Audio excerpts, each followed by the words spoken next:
सरकार कुछ महत्वपूर्ण मुद्दों के साथ इस चुनाव में आई थी और उसे भारी बहुमत प्राप्त हुआ था। कुछ मुद्दों में से जैसे जंगल राज, शिक्षा व्यवस्था, बिजली, सड़क, जहाँ तक मैं समझ पा रहा हूँ तो बिहार सरकार लगभग सारे मुद्दों पर काम किया।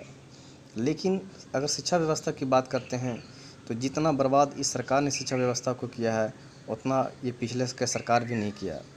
लेकिन ये चुनाव जीतने के लिए पिछले सरकार पर शिक्षा व्यवस्था को लेकर बहुत दोषारोपण किए और ये सत्ता में वापस आए। सत्ता में आने के बाद इन्होंने जितना चौपट किया, मैं नहीं मानता हूँ कि पिछली सरकार शिक्षा व्यवस्था को इतना चौपट किया है। मैं बिहार स्टेट 2019 का छात्र हूँ, एक कैंडिडेट हूँ और मैं जानता हूँ कि ये एग्ज़ाम बहुत शांतिपूर्ण तरीके से हुआ। 28 जनवरी 2020 को हुआ। कुछ जगहों पे कुछ शिकायतें मिली जिसको बिहार बोर्ड कैंसिल करके पुनः 26 जनवरी 2020 को एग्ज़ाम लिया।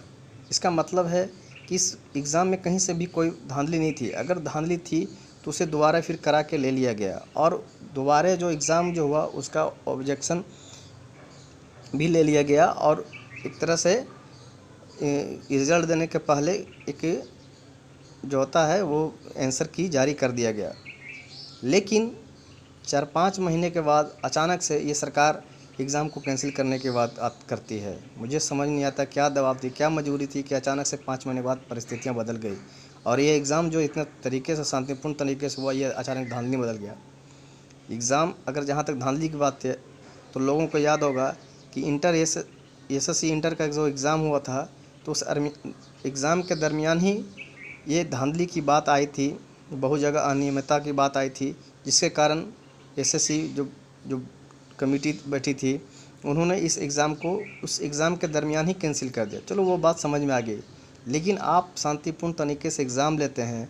खुद बिहार बोर्ड के अध्यक्ष ये कहते हैं कि इस एग्ज़ाम में कहीं से भी धांधली नहीं हुई, कहीं से कोई कदाचार नहीं हुआ है।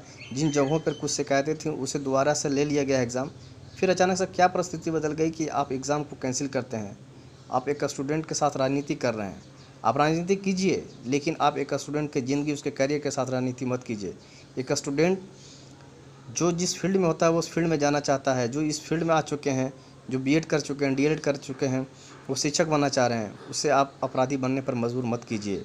मैं बिहार सरकार से, बिहार बोर्ड से गुजारिश करता हूँ कि अपनी साख इस राज्य की गरिमा को बचाने के लिए और स्टूडेंट को हित के ध्यान में रखते हुए आप इस रिज़ल्ट को जल्द से जल्द जारी कर दें। मेरा आपसे यही और मेरे साथियों का यही अनुरोध है। धन्यवाद।